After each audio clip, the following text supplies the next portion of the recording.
ఏపీపై చలి పంజా విసురుతోంది. అల్లూరి సీతారామరాజు జిల్లా చింతపల్లిలో కనిష్ట ఉష్ణోగ్రతలు నమోదవుతున్నాయి. ఉదయం 6.5 డిగ్రీల ఉష్ణోగ్రతలు నమోదయ్యాయి.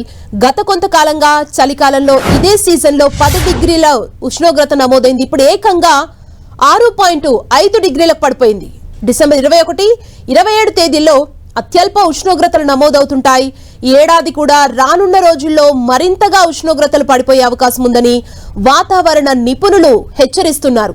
దీనికి తోడు మన్యం ప్రాంతంలో చలిగాలుల ప్రభావం తీవ్రంగా ఉంది. పొగమంచు కారణంగా పగలే 10 మీటర్లు కూడా విజిబిలిటీ ఉండటం లేదు. అంతా తెల్లటి పొగ కమ్మేస్తోంది. ఉదయం 10 గంటలు దాటేంత వరకు ఆకాశంలో సూర్యుడు సరిగా కనబడని పరిస్థితి. దీంతో మన్యం వాసులు ఇంకొన్నాళ్లు సూర్యోదయం చూసే అవకాశమే లేకుండా పోయింది. ప్రజలు తమ రోజువారీ కార్యక్రమాలు చేసుకోవటానికి ఇబ్బందులు పడుతుండగా వాహనాల రాకపోకలకు పొగమంచు సమస్యగా మారింది. కాస్త మంచు తగ్గితే కానీ దారి కనిపించడం లేదు.